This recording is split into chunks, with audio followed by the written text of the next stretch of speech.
Download करें जनमत Haryana app.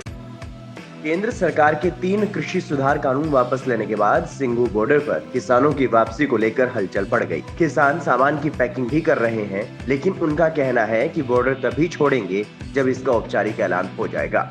घर वापसी के लिए सिंघू बॉर्डर पर पंजाब के 32 किसान संगठनों की मीटिंग भी शुरू हो गई। हालांकि इस पर अंतिम मोहर बुधवार को संयुक्त किसान मोर्चा की मीटिंग में लगेगी। इससे पहले सोमवार को पंजाब के पूर्व सीएम कैप्टन अमरिंदर सिंह और हरियाणा के सीएम मनोहर लाल की मुलाकात भी हुई, जिसको लेकर कई तरह के सियासी मायने भी निकाले जा रहे हैं और कहा जा रहा है कि पिछले 1 साल से दिल्ली के अलग अलग बॉर्डर्स पर चल रहा किसान आंदोलन अब खत्म हो सकता है, जिसमें कैप्टन अमरिंदर सिंह की भूमिका अहम रह सकती है। वैसे भी जब 3 कृषि कानूनों के खिलाफ आंदोलन की शुरुआत हुई थी, उस वक्त कैप्टन पंजाब के सीएम होते थे। पंजाब में चल रहे आंदोलन को दिल्ली की सीमाओं तक पहुंचाने में कैप्टन की अहम भूमिका रही। आंदोलन की शुरुआत के कुछ दिनों बाद कैप्टन ने गृह मंत्री अमित शाह से भी मुलाकात की, लेकिन सीएम पद से इस्तीफा देने के बाद कैप्टन ने बीजेपी से नजदीकियां बढ़ानी शुरू कर दी।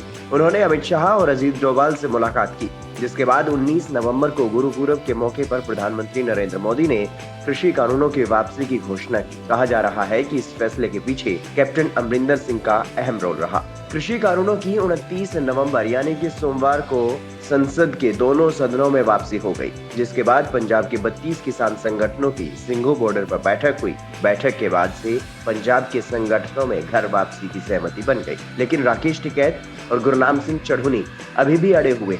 वो एमएसपी पर कानून की गारंटी की मांग कर रहे हैं। अब सबसे बड़ा सवाल ये है कि कैप्टन ने सीएम मनोहर लाल से मुलाकात क्यों की? इस मुलाकात के सियासी मायने क्या है?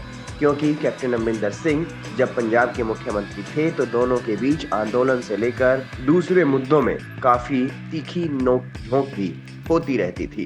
कहा जा रहा है कि मुलाकात के दौरान कैप्टन ने सीएम मनोहर लाल से ये कहा होगा कि उन्होंने तो अपना काम कर दिया है, अब बारी हरियाणा की है, क्योंकि पंजाब के किसान संगठनों को तो आंदोलन खत्म करने के लिए उन्होंने राजी कर लिया है, लेकिन आगे का काम हरियाणा को करना है। वैसे भी कैप्टन अमरिंदर सिंह ने कांग्रेस के लिए ही किसान आंदोलन को हवा दी थी, क्योंकि अब वो कांग्रेस में नहीं है और उसके खिलाफ हो गए। उनका मुख्य लक्ष्य कांग्रेस को अगले साल होने वाले विधानसभा चुनाव में हरवाना रह गया है।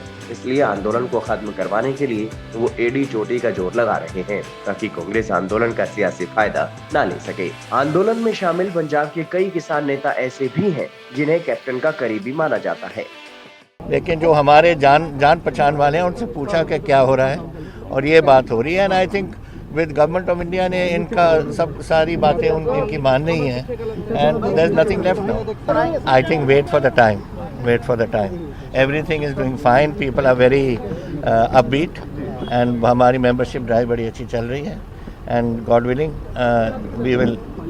We and with our ally and seat adjustment with BJP and with Mr. Dheensa's party we will form the government. फिलहाल की स्थिति में राकेश टिकैत और गुरनाम सिंह चढ़ूनी के अड़ियल रुख की वजह से किसानों की घर वापसी पर संशय के बादल दिखाई दे रहे हैं। अब देखना ये है कि 1 दिसंबर को होने वाले सभी 42 किसान संगठनों की बैठक में क्या फैसला लिया जाता है और क्या 1 साल से ऊपर वक्त से चल रहा ये आंदोलन अब खत्म होता है या नहीं। ब्यूरो रिपोर्ट, जनमत हरियाणा। राजनीति के आगे, राजनीति के पीछे, हर हलचल को जानने के लिए हमारे YouTube चैनल जनमत हरियाणा को लाइक करें, सब्सक्राइब करें और अपडेट रहने के लिए बेल आइकन दबाना ना भूलें। देखते रहें जनमत हरियाणा, सच के अलावा कुछ भी नहीं।